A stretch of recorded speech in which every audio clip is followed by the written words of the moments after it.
नमस्ते dear viewers. आज के इस वीडियो में हम लोग हमारा इलेक्ट्रोमैग्नेटिक इंडक्शन का 9वां वीडियो डिस्कस कर रहे हैं। मेरे प्यारे व्यूअर्स, देखिए आज का अपना टॉपिक है म्यूचुअल इंडक्शन। देखिए इसके पहले हम लोगों ने डिस्कस किया है कि सेल्फ इंडक्शन क्या होता है, सेल्फ इंडक्टेंस किसे कहते हैं, इन सब चीज़ों को डिस्कस किया है। अगर आपने हमारा इलेक्ट्रिसिटी और मैग्नेटिज्म का प्लेलिस्ट को चेक नहीं किया है तो एक बार चेक करिए, लिंक नीचे मिल जाएगा डिस्क्रिप्शन में। मेरे प्यारे व्यूअर्स, देखिए आखिरकार म्यूचुअल इंडक्शन क्या होता है, चलिए इसे समझते हैं एक छोटे से डायग्राम की मदद से। देखिए इसके लिए हमें करना क्या होगा, हमें दो सर्किट चाहिए होगा कुछ इस प्रकार से। मान लीजिए कि ये एक सर्किट है और ये सर्किट जो है किसी पावर सोर्स से किसी रेजिस्टेंस के थ्रू कनेक्टेड है। ओके, और मेरे प्यारे व्यूअर्स ये जो सर्किट है इसको C1 नेम दे देते हैं, ठीक है। अब देखिए चूंकि ये सर्किट किसी पावर सोर्स से कनेक्टेड है तो क्या होगा, इसमें कुछ करंट फ्लो करेगा। जस्ट इमेजिन कि इसमें जो है कुछ करंट फ्लो कर रहा है और उस करंट को हम लोगों ने आई से डोनेट कर दिया। अब मेरे प्यारे व्यूअर्स देखिए ये जो करंट यहाँ पर फ्लो कर रहा है ये क्या करेगा, कुछ मैग्नेटिक फील्ड प्रोड्यूस करेगा। तो ऑब्वियस सी बात है ये जो सर्किट है C1, इस सर्किट C1 से क्या होगा, कुछ मैग्नेटिक माफ कीजिएगा कुछ मैग्नेटिक फ्लक्स जो है लिंक्ड होगा, ऐसा कह सकते हैं। और हम लोग क्या करेंगे, एक और जो है आपका सर्किट लेंगे और इस सर्किट को सर्किट C1 के मैग्नेटिक फील्ड में प्लेस कर देंगे, ठीक है। मान लीजिए कि इसमें कोई गैल्वेनोमीटर कनेक्टेड है इस प्रकार से, ओके। और इस सर्किट को चलिए C2 नेम दे देते हैं।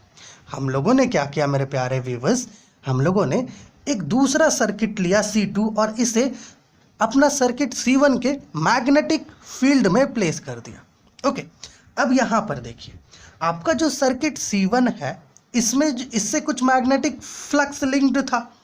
ओके, और चूंकि हम लोगों ने क्या किया, सर्किट C2 को C1 के मैग्नेटिक फील्ड में प्लेस किया है तो कुछ मैग्नेटिक फ्लक्स C2 से भी लिंक्ड होगा, ठीक है।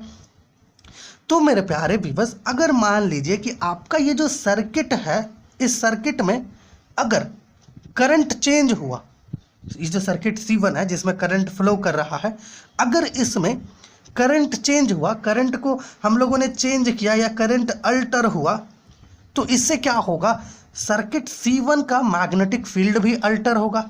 मतलब है कि जो सर्किट C2 है जो C1 के मैग्नेटिक फील्ड में प्लेस्ड है, ओके, इससे जो मैग्नेटिक फ्लक्स लिंक्ड है वो भी चेंज करेगा। और हमें पता है कि चेंजिंग मैग्नेटिक फ्लक्स, जो आपका चेंजिंग मैग्नेटिक फ्लक्स है, इसके कारण EMF इंड्यूस होता है। ओके, तो कुछ EMF जो है इस सर्किट में इंड्यूस होगा। ये जो फिनोमेनन है इसी को कहते हैं म्यूचुअल इंडक्शन। अब थोड़ा सा एक और पॉइंट यहाँ पर समझिए।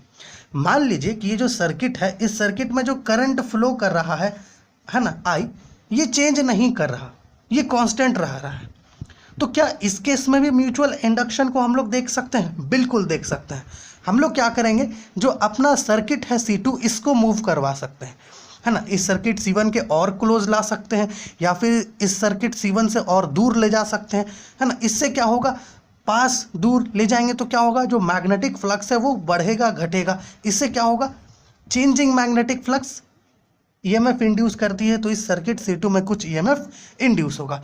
और अगर मान लीजिए कि आपने इस सर्किट C2 का पोजीशन को फिक्स कर दिया, ओके, तो यहाँ पर ये जो C2 से जो मैग्नेटिक फ्लक्स लिंक्ड होगा वो डायरेक्टली डिपेंडेंट होगा किस पे, करंट I पर, ठीक है। डायरेक्टली किस पे डिपेंडेंट होगा, करंट I पर। अगर करंट बदलेगा तभी इस सर्किट से जो मैग्नेटिक फ्लक्स लिंक्ड होगा वो बदलेगा, ठीक है।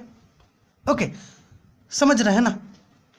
चलिए ऐसा मान लेते हैं कि अपना जो सर्किट C1 है इससे जो मैग्नेटिक फ्लक्स लिंक्ड था वो Φ1 है और सर्किट C2 से जो मैग्नेटिक फ्लक्स लिंक्ड है वो Φ2 है। तो एक चीज़ तो हम लोग कह सकते हैं कि यहाँ पर जो Φ2 है ये डायरेक्टली किस पे प्रोपोर्शनल होगा, I पर। अगर I यहाँ बदलेगा तभी Φ2 जो है बदलेगा, है ना। और तभी जो है हमें म्यूचुअल इंडक्शन का यहाँ पे जो फिनोमेनन है वो देखने को मिलेगा। तो हम लोग जो है इसे ऐसे भी लिख सकते हैं, जो अपना Φ2 है, Φ2 is equal to M I1 करके, ठीक है, इस प्रोपोर्शनैलिटी के सिंबल को तोड़ सकते हैं यहाँ पर एक constant of proportionality capital M को लेकर के।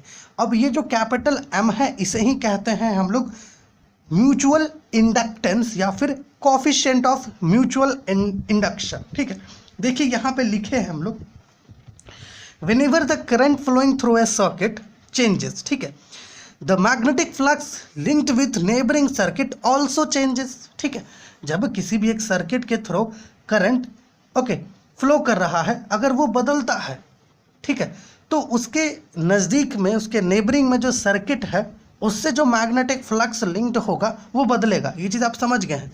Okay, whenever the current flowing through a circuit changes, the magnetic flux linked with neighboring circuit also changes. Hence, an induced EMF is set up in the neighboring circuit. Okay, एक induced EMF जो है इस neighboring circuit में setup होगा। This phenomenon is called mutual induction. इस phenomenon को हम लोग क्या कहते हैं? Mutual induction कहते हैं।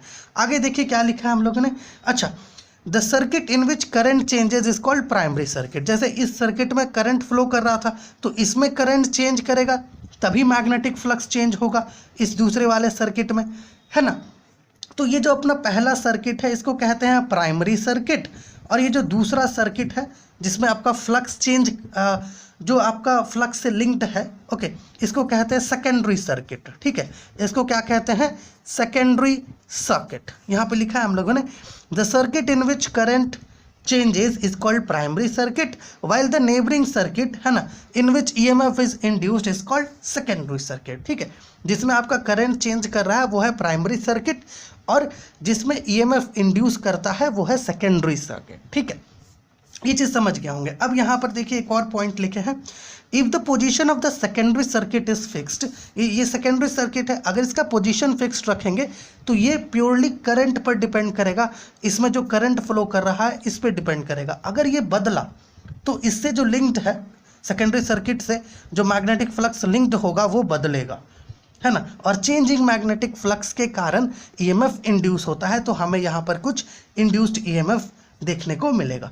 If the position of the secondary circuit is fixed, then EMF only depends on the current in primary circuit. Okay, ये चीज़ समझ पा रहे होंगे। और अगर मान लीजिए कि आपका करंट जो है वो कांस्टेंट रह रहा है, तो आप क्या कर सकते हैं, इस सर्किट को मूव करवा सकते हैं। पीछे ले जाएंगे तो मैग्नेटिक फ्लक्स डिक्रीज करेगा, है ना, डिक्रीजिंग मैग्नेटिक फ्लक्स होगा, तो इसमें भी कुछ ईएमएफ इंड्यूस होगा। करीब लाएंगे तो मैग्नेटिक फ्लक्स इंक्रीज करने लगेगा, इसमें भी कुछ आपका ईएमएफ इंड्यूस होगा।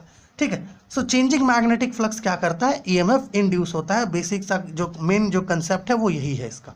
ठीक है, हर चीज़ में, सेल्फ इंडक्शन वाले में भी यही अपना कंसेप्ट था। ठीक है, तो ये चीज़ आप इजीली समझ गए होंगे। अब थोड़ा यहाँ पर देखिए हम लोग क्या ऑब्जर्व कर पा रहे हैं, हम लोग ये ऑब्जर्व कर पा रहे हैं कि जो अपना सेकेंडरी सर्किट है उससे जो मैग्नेटिक फ्लक्स लिंक्ड है, चलिए अगर हम लोग उसको φ2 मान लेते हैं, तो ये φ2 डायरेक्टली किस पे डिपेंड होगा, करंट I पर। अगर हम लोग अपना जो सेकेंडरी सर्किट है उसके पोजीशन को अगर फिक्स्ड कर दें, देखिए यहाँ पे थोड़ा सा देखिएगा एक बार, ये सेकेंडरी सर्किट है, अगर इसके पोजीशन को फिक्स कर दे, ओके, तो इस सेकेंडरी सर्किट से जो मैग्नेटिक फ्लक्स लिंक्ड है वो डायरेक्टली किस पे डिपेंड करेगा, प्राइमरी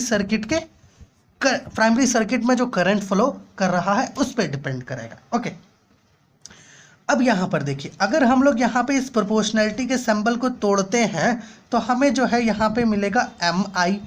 यहाँ पर ये जो M है इसे कहते हैं हम लोग constant of proportionality, constant of proportionality, okay, which is also called